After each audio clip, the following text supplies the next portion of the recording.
శుభం బియాదు శ్రీగురు జ్ఞాన కర్కాటక రాశి వారికి జనవరి 15వ తారీఖు నుండి 31వ తారీఖు వరకు ఏ విధంగా ఉందనే విషయాన్ని ఇప్పుడు విశేషం తెలుసుకుని ప్రయత్నించేద్దాం.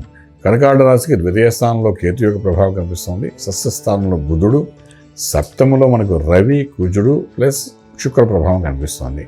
ఇది కొంచెం రిస్క్తో కూడిన వ్యవహారం చెప్పచ్చు. అష్టంలో మీరు చూస్తారు రాహు ఉన్నాడు. అదేవిధంగా మనకు భాగ్యస్థానంలో శనీశ్వరుడు, అదేవిధంగా వ్యయం ఖర్చు పెట్టే స్థలంలో బృహస్పతి కనిపిస్తున్నాడు. కర్కాటక రాశి వారికి ఎలా చూసుకున్నా కూడా ఆర్థిక విషయానికి వచ్చినప్పుడు కొంత న్యూట్రల్గా ఉంటుంది, కొంత నష్టం కూడా పడే అవకాశం ఉంది. అదేవిధంగా తెలియని దానికి ఖర్చు పెట్టే అవకాశం కూడా బాగా కలుగుతుంది. మనకు సంబంధం ఉన్నా లేకపోయినా ఖర్చు పెట్టే పరిస్థితి అయితే ఏర్పడుతుంది. మొహమాటం కోసం వెళ్ళి ఖర్చు పెట్టాల్సిన అవసరం పడుతుంది. లేకపోతే తప్పని పరిస్థితుల్లో కొన్ని కార్యక్రమాలు ఉంటాయి, అన్నదమ్ముల అక్క చెల్లిపిజ్జలు ఉంటాయి, అన్యోన్యత ఉంటారు. ఉన్నప్పుడు ఏంటంటే ఒక్కొక్కసారి అన్నదమ్ముల పిల్లలకి ఖర్చు పెట్టాల్సి వస్తుంది, అక్క చెల్లెల పిల్లలకి ఖర్చు పెట్టాల్సి వస్తుంది. ఇది తెలియకుండా పోనీ మన వాళ్ళే కదా ఖర్చు పెట్టవలసి వస్తుంది. ఇలా మన తెలియకుండా మన సంబంధం ఉన్నా లేకపోతే మన చెవులో డబ్బులు వెళ్ళిపోయే అవకాశం అయితే బాగా కనిపిస్తున్నాయి. ఓకే, అంచేత ఉద్యోగం చేసేవాళ్ళు ఎవరైతే ఉన్నారో ఉద్యోగరీత్యా కొత్త ప్రయత్నాలు ఏమి చేయట్లేదుగా ఖర్చు కంట్రోల్ చేయడం ప్రయత్నం చేయగలిగితే బాగుంటుంది 15 రోజులు. ఓకే, అలాగే వ్యాపారస్తులు కూడా వ్యాపారంలో కూడా ఏంటంటే అవతల మంచితనంతో మన వ్యాపారంలో కొంత భాగం యొక్క ప్రాఫిట్ ఇవ్వడానికి ప్రయత్నం చేస్తాం. అదే పెద్ద నష్టంగా అవుతుంది, అదే మనకు ఇబ్బందికరమైన పరిస్థితి అవకాశం ఉంది. కాబట్టి కొంచెం ఆచితూచి వ్యవహరించండి. అలాగే మీకు ఆరోగ్య విషయంలో కూడా ఏంటంటే కొన్ని ఇబ్బందులు జరిగే అవకాశాలు ఉన్నాయి.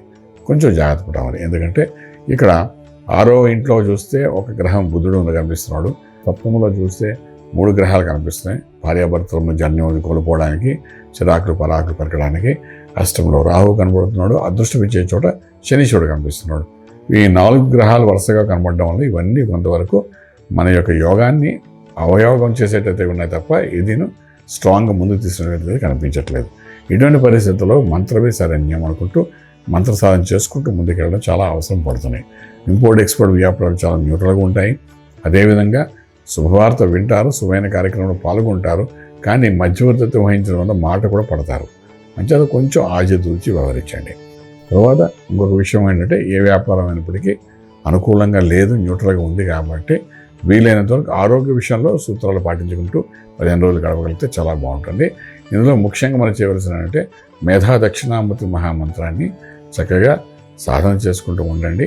అభిషేకం చేసుకోవడం, తీర్థం తీసుకోవడం, మంత్ర సాధన చేసుకుంటూ ఉండడం. అయితే మేధా దక్షిణామూర్తి యొక్క దేవాలయం ఏదైనా కనిపిస్తే మీ దగ్గరలో ఆ గుడికి వెళ్ళి అభిషేకం చేయడము, ఇటువంటి ప్రక్రియ చేసుకుంటూ వెళ్ళండి.